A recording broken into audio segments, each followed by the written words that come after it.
Hello and welcome to Friday's edition of Cracking the Cryptic, where that intro is dedicated to my friend Tom. I hope it was recognisable. Now, what have we got for you today in terms of Sudoku? Well, we have a puzzle called Code 63 by Samantha Mukherjee. Samantha's been on the channel loads of times before. I always enjoy his puzzles. Now, this came into us quite recently. I sent it off to a couple of testers, and the reports from both of them say that this is an absolute stunner today. So, and apparently not that difficult, whatever that means. So it might be approachable, but apparently it is totally stunning. And I can see some interesting things about the setup here. I'm quite anxious to try this. Quite a long rule set today, but everything is totally standard. So nothing complicated, in theory at least. I'll read you the rules in just a moment. The only announcement I've got today relates to patrons.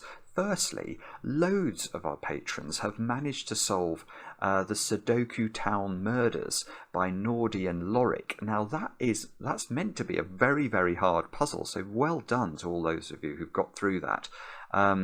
It's a fascinating Sudoku, actually. I'm meaning to have a go at it myself, and I will try and do that and put up a video in due course. But yeah, magnificent solving from loads of you in that regard. Now, the other thing is that we're getting close to the 20th of March, which is the deadline for entries for the March monthly reward over on Patreon. So if you're still working on that, you've got 2 days left to be in with a chance of a prize. So do try and get your guesses in before then. And then we'll have a solution video up for you shortly thereafter. That's the news. Look, we've done it. We've read the news. So let's get on with Samantha's puzzle. What do we have to do today? We've got normal Sudoku rules apply. Digits in cages sum to the small clue in the top left corner of the cage. And you can see here we've just got dominoes. All the cages are dominoes. So basically these two cells add up to 13. Those two cells add up to 11, etc. Each purple line contains a set of consecutive digits, which is quite funny because actually in this puzzle all of the purple lines are just 2 cells long. So if that cell was a 5, this cell would have to be a 4 or a 6 in order to ensure that the line overall had consecutive digits on it. Cells separated by a black dot contain digits with a 1:2 ratio. So those two, one has to be double the other. That's all that's saying. So if that's a 2, that could be a 4 or a 1. Cells separated by a white dot contain consecutive digits. Now, that's an interesting rule. That is a very interesting rule. And the only reason I say that is that obviously all of the Renban lines are consecutive digits. So the Renban lines could have been done with white dots, and the white dot could have been done with a Renban line, but it hasn't been. That's very suspicious. Anyway, those 2 digits have to be consecutive is what we're being told. Not all possible dots are given, so it would be fine for these 2 to be consecutive or to be in a ratio of 1:2. We just know positive information about those 4 dominoes there. Clues outside the grid give the sum of the digits along the indicated diagonal. Digits may repeat along such diagonals if allowed by other rules, so that means those 5 cells sum to 23, and we could do that with sort of that sort of thing, providing that we can make sure that those 2 squares add up to, what's that going to be, 17, which would actually work. They could be 8 and 9, and that would be a legitimate way of filling this diagonal. And digits along the thermometer must increase from the bulb end. So these 2, we know that this cell, which is the tip of the thermometer, has to be higher than this digit, which is in its bulb. So just like mercury, the numbers must rise as we slide along the thermometer. Do have a go. The way to play is to click the link under the video as usual. Now I get to play. Let's get cracking. Now, I can see something straight away here, but I'm just going to check something else. I'm actually going to have a quick look at this the 23 diagonal, because that's 23 in 6 cells is averaging just under 4 for each of these digits, which is probably not enough for it to be informative. No, okay, sorry. Right, well, let me show you what I have seen. which is, I think, interesting, because there is a fairly blatant swordfish in this grid. What is a swordfish? Some of you may be asking. Well, I'm about to show you. I want to look at row 3, row 6 and row 9, and look at these cages. They're all just slightly too high to have a 1 in them. And that means the 1 in row 3, row 6, in fact, just notice where it can't go in row 6, and row 9 has to be in one of those 3 cells in each case. So the 1 in row 3 is in one of these 3, the 1 in row 6 is in one of these 3, actually it's not in this one, and the 1 in row 9 is in one of those 3. I'll leave this in just for the sake of exposition though. What does this mean? Well, this is called a swordfish pattern, because we can now do something very interesting actually with regard to black dots, and that's because when you have a swordfish on the rows like this, where a single digit is locked into the same 3 columns in 3 different rows, there is a restriction now that applies in these columns that's quite interesting. To get your head around the restriction, ask yourself a very silly question. How many 1s are there going to be in a correct solution to this puzzle in column 1? And it's not a trick question. Hopefully you've all told me that the answer is 1. There is going to be 1 1 in this column, there is going to be 1 1 in this column, and there is going to be 1 1 in this column. So in these 3 columns altogether, there are 3 1s. But we've just worked out that in the yellow cells in this grid, there must be 3 1s as well, because there's definitely 1 1 in one of those 3 cells in row 3, there's definitely 1 1 in one of those 3 cells in row 6, and there's definitely 1 1 in one of those 3 cells in row 9. So we know that the 3 1s that must appear in these columns have to be in the yellow cells. And that means that we can't have 1s in any of these cells, because if we were to try and put a 1 in any of these blue cells, that would be a 4th 1 in 3 columns of the grid, and that is nonsense. So we can't do that, and that looks immediately interesting for these blue dots. Look, I'm sorry, blue dots? Well, they are, I suppose. They're bluer dots than they once were. The black dots. The black dots now cannot have a 1 on them, and that's I was about to say that's very beautiful, but I'm not actually sure it is. Well, no, I'm not actually sure it is. What it means is that we can't have 1 2 pairs on these, but we can still have 2 and 4 pairs, or 3 and 6 pairs, or 4 and 8 pairs. And that's not really the restriction we were looking for. These are not the droids that we're looking for. We've got to do something else. Hang on. Hang on. There must be some reason for this sword. This swordfish is so obvious. It must be here for a reason.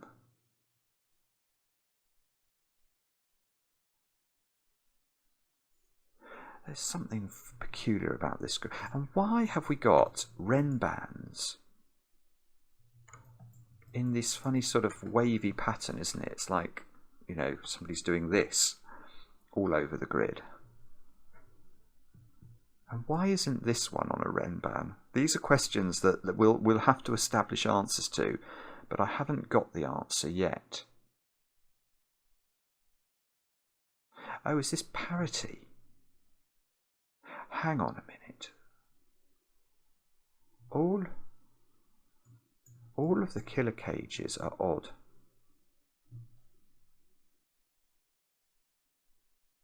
Oh, yes, it is. Oh, yeah. This is very... Yes, this is absolutely beautiful.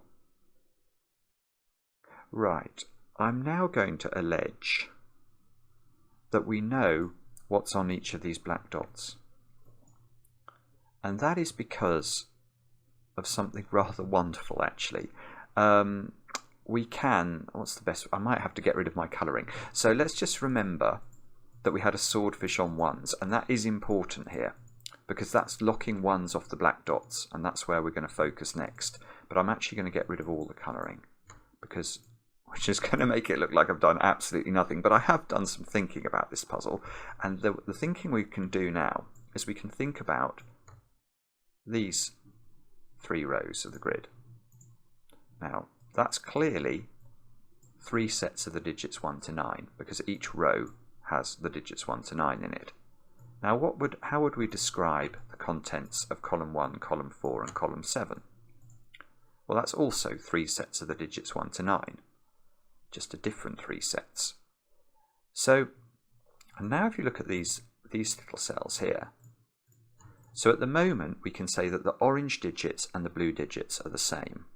If I remove this digit, whatever it is, from the blue set and the orange set, then it's still true that the orange and blue digits, the remaining orange and blue digits, must be the same, because they were the same before I removed this digit, and I've removed the same digit from the blue set and the orange set.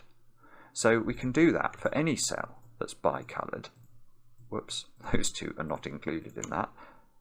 And we get this. And why is this so powerful?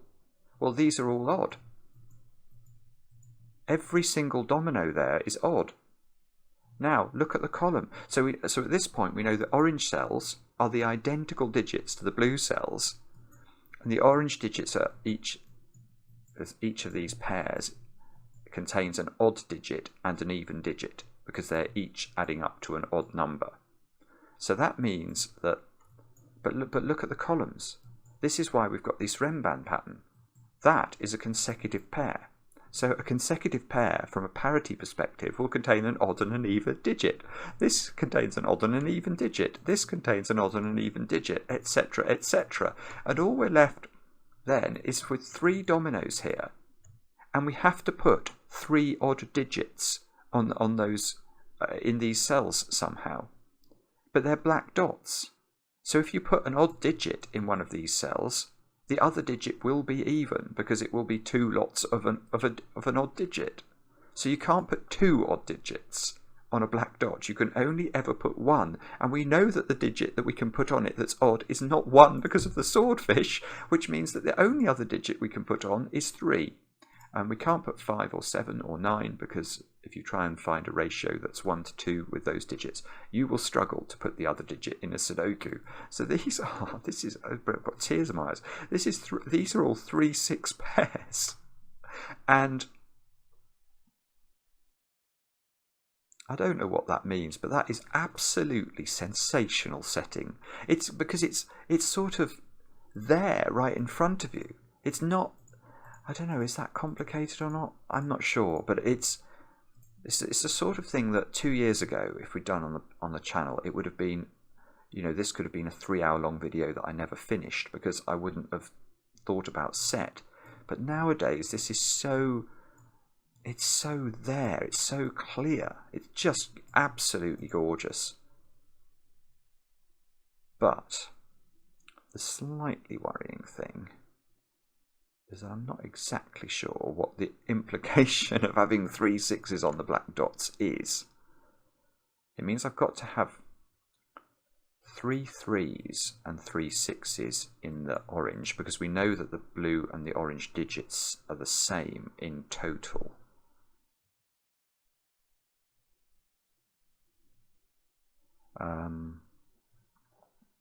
And in each column that has a 3 and a 6 in it, there are 2 Ren bands that need to have consecutive digits.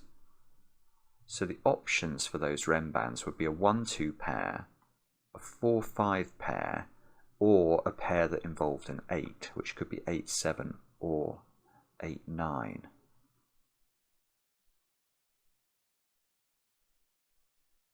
Right, what does that mean? I don't know.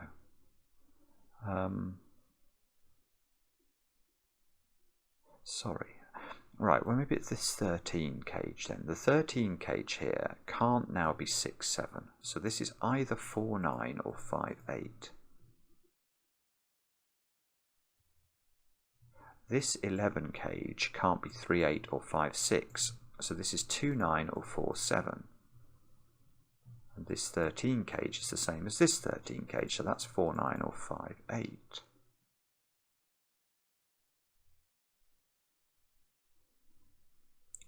Oh dear.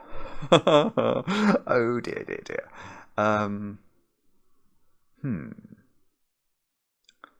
Okay. I'm not getting this at all. Each of these has to be... Oh, no, no, right.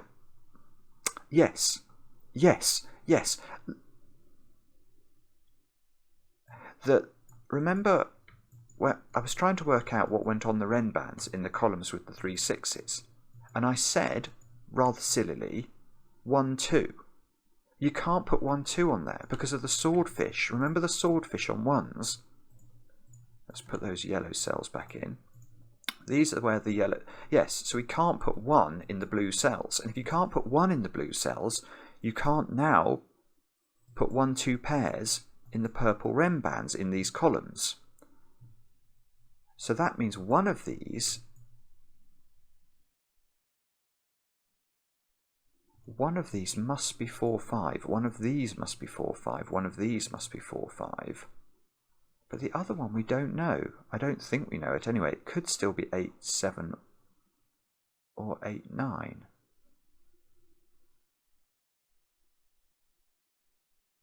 Oh! Oh, this is... Right. Look though. Remember, we've got a swordfish on 1s in the yellow. Well, what have we just proved about the yellow cells in these columns? We've just proved, because we can't put 2 on the Ren bands, 2 is now also in the yellow cells in these columns. So I've got a swordfish on 2s. But, yes, but, oh, this is so clever. Oh my goodness me. So remember, what we did was our swordfish on 1s related to the rows and where the 1s could go, and that led to a restriction in terms of where 1 could go in the column. Now our swordfish on 2s is slightly different. It's a restriction in the columns because we can't put 2s on these Ren bands. So the effect of that is, or if we want to understand the effect of it, we have to think about where 2s go in the rows, because we now know that the 2s are locked in the columns in the yellow cells. So how many 2s are we expecting in row 3? How many 2s in row 6? How many 2s in row 9? There will be 1 2 in row 3, 1 2 in row 6, 1 2 in row 9. That's 3 2s, but we know those 3 2s must be in the yellow cells, so we can't have 2 in this domino here. Let me just show you and prove it in case anyone's unsure about how this works. If I do put 2 in one of these cells, now I've got to put a 2 in this column here. I've got to put a 2 in one of those. Which one should we pick? Let's pick this one. It won't matter. Now in this column, where should we pick a 2 to go? We've only got one cell left. It's got to be there. And now in this column, there is nowhere for a 2 anymore. We're going to end up having to put 2 on the Ren band, which will require us to put a 1 on the Ren band, because we can't put a 3 on the Ren band, and that will break the puzzle. So now this is not 2, 9.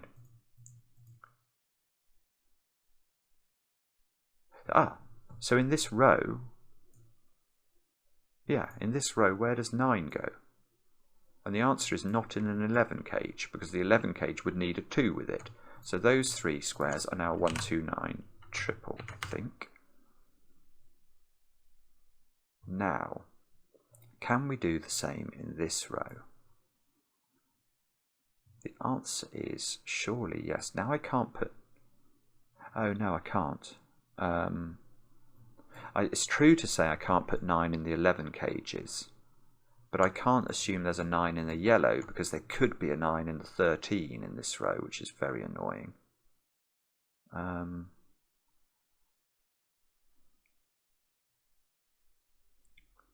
Can we still restrict that or not? If that's 5, 8... Yes, we can actually. The 13 cage... Let's think about 13 cage. If it's 5, 8, Now we can't put 5, 6 or 8, 3 into those two dominoes for the 11 cages. So the 11 cages would have to be a 2, 9 and a 4, 7. And that's impossible because we can't put 2 into an orange cell. So this is not 5, 8, that's 4, 9. So now in this row, the question we now need to ask is where 7 goes, because 7 now can't go in an 11 cage because 7 will need a 4 with it, which is now in the 13 cage. So that means these three squares have to include not only 1 and 2, but also 7. So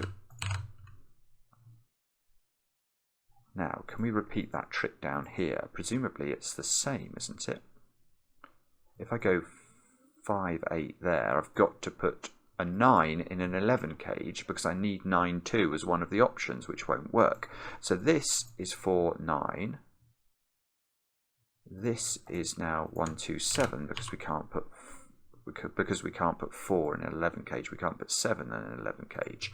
So we end up here. And that means... that can't be a 1. Sorry, I saw that earlier, much earlier, but I forgot to remove it as an option. So if this is 2, this is 1. Because of the thermometer.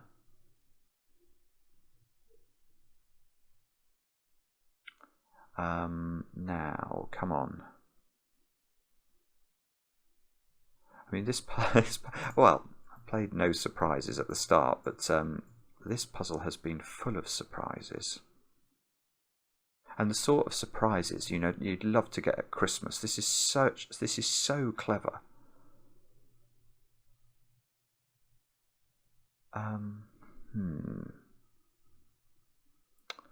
Why can't I see how to do this?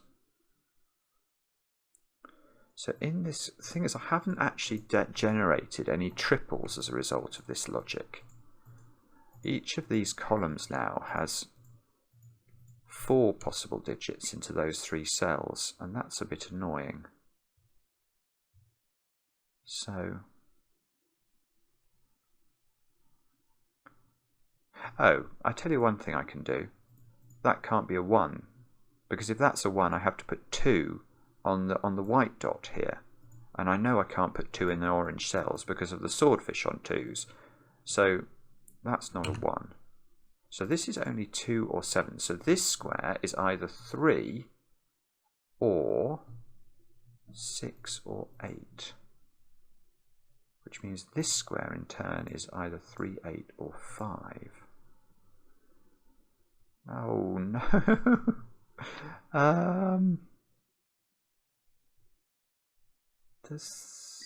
So is there something to do with 7? No, I think that all works quite well actually. Sorry, I'm not seeing this at all. Is it the little killer clues? We've got 23. No, I know nothing about this one. What about that one? This one looks a little bit better. Oh, good grief. This puzzle, if we ever do another book, this puzzle needs to go in it. This is just beautiful. Right, this is parity again. Look down here. I've got 2 consecutive Ren bands. So what's the sum of 2 consecutive digits? It's always odd because it will be adding an odd and an even digit. So this is odd plus that is odd. That's 2 odd numbers being added. That's even. But 23 in the diagonal is odd. That means these 2 cells have to consist of 1 odd digit and 1 even digit. But that we don't know the order. But that means there must be a 2 in one of those because the only other options are 1s and 7s, which are odd. Now, if there's a 2 in one of these cells, and there is, how could there be a 2 here or a 2 here? There cannot be. So this square here has to be a 7. That square here can't be a 2. Oh, and this does it. Now that's a 2, which means that's a 3, which means that's an 8. I don't, but... Oh no, it doesn't resolve that one. That's a 1. So that's a 2. Oh no, I've made a mistake now because I can't have 2. I can't have 2 even numbers on this. What have I done wrong there? Oh no, no. I think I'm going mad. So I've got to have an odd and an even digit. So one of these is a 2. That seemed to resolve that as being, yes, that's a 1, 2 or a 7. It definitely can't be a 1. So that must be a 2. I got rid of 1 from here.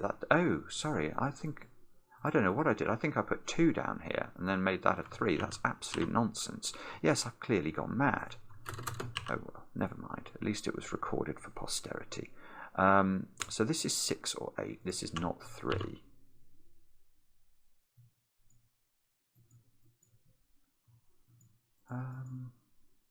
Oh. I thought that would tell me something about the world, but apparently not. Well, oh no, I've gone wrong again here. Because now I need that to be a 2. What am I doing wrong here? I'm not understanding this, sorry. I'm so sorry about this. I'm clearly just proving to be an inept human being. This diagonal, it must have a 2 in one of those, so that must be a 7. Because if it's a 2, I can't put 2 in either of those where I need to put it. So this becomes a 7. This does become a 2, which means that's a 3, and that's an 8. But this went wrong last time. So that's not 7. This is not 2. I don't know. Last time, I think, yeah, so now this has got to be a 1, because I know these 2 digits have to include an odd number and an even number, so that's a 1. This wasn't what happened when I first did this. I don't know what I did wrong, but clearly something. This square here is now less than 7, so it's 1, 2, 4, 5, 3, 4, just 1, 2 or 5, I think. Although now I'm questioning everything that's going on in my head. So let's hope this goes right. That's a 1 now by Sudoku. That's a 2 by Sudoku. That's a 9 by Sudoku. So that's a 1 by Sudoku, and that's a 2 by Sudoku, and all the yellow cells are done. Now this column, yeah, yes. Where does 4 go in this column? Oh, actually, no, I don't know. Hang on. No, better question is where 8 goes in this column. 8 can't go here, so 8 must be up here where it must be accompanied by a 9. So this is an 8-9 pair. This must be a 4-5 pair. And this domino adds to 11. It's not 9, 2, 3, 8 or 4, 7, so that's 5, 6. Those 2 cells now can't include a 7 because you can't attach 7 to 8 or 6 in the box, so the 7 must be in one of those 2 cells. These 2 squares are a 3-8 pair. Yeah, I think what we've got to do now is just tidy up some pencil marks, hopefully. Although having said that, not immediately seeing how I'm going to do that in all these other 11 cages, but probably there's a way. What have we got on this diagonal here with the 23? Because we can't just put... Yes, okay, where do 1 and 9 go in box 8? They can't go on the Renban, because neither would have a consecutive digit that's available. 2 and 8 are already off the Renban. So that's a 1-9 pair. These 2 squares have got to be a 6-7 pair.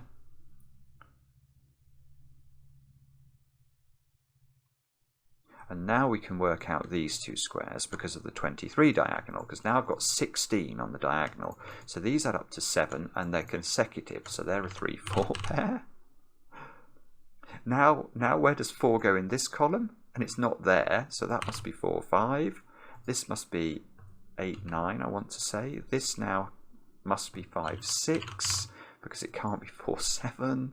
So those 2 squares are 2 and 7, I want to say, to finish this box off.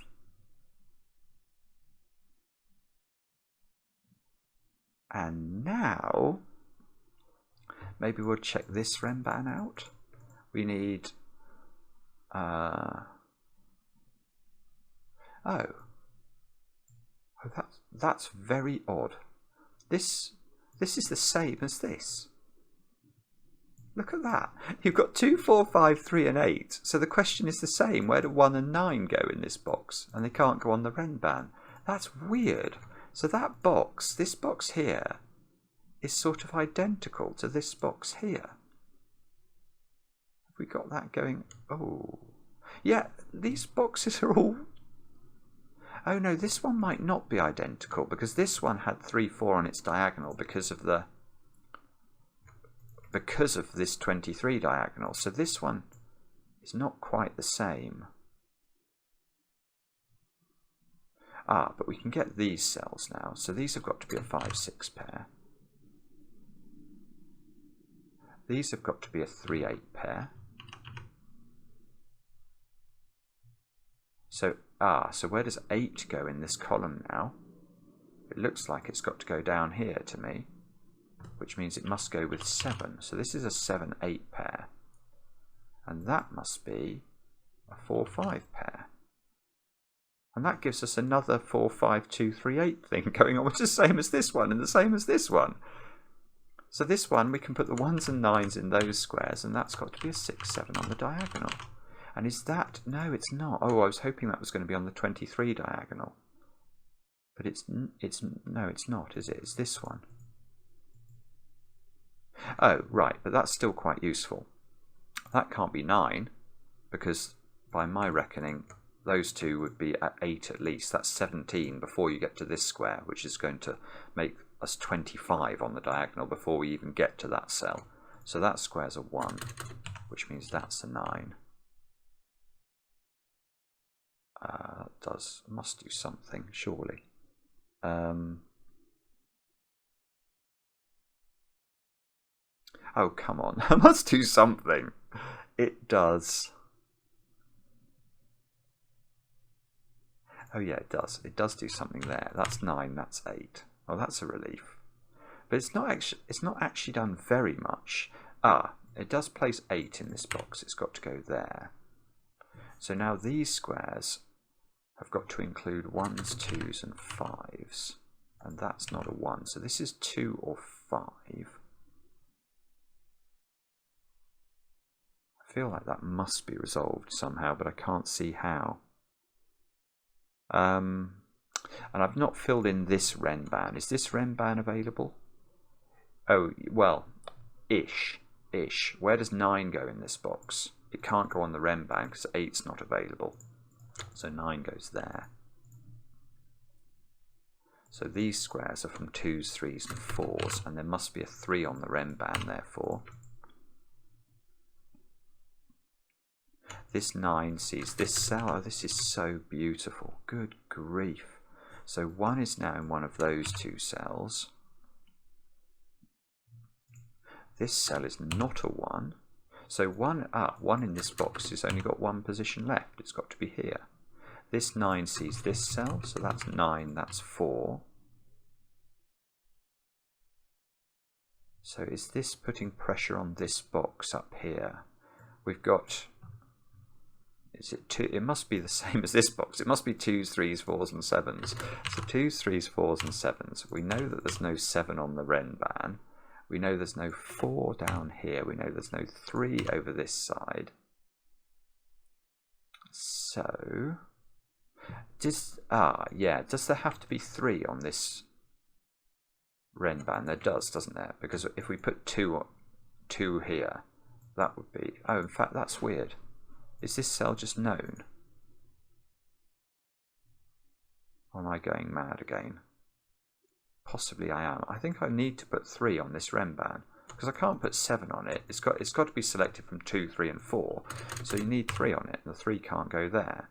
So that's 3. This, oh, it's not known. Ah, but that does some stuff horizontally. So that's 3, that's 6, that's 6, that's 7. Aha, 7, 2, 2, 5, 5, 4, 4, 3, 3, it's done it. 6, 7, 7, 4. That's not 4 anymore. This 3 does the 3 and the 8 over up at the top. This is 6, this is 5. It's finishing, I think. I haven't got everything done at the bottom of the grid, but everything at the top suddenly seemed to be coming. Yeah, there's a 6, 5 here.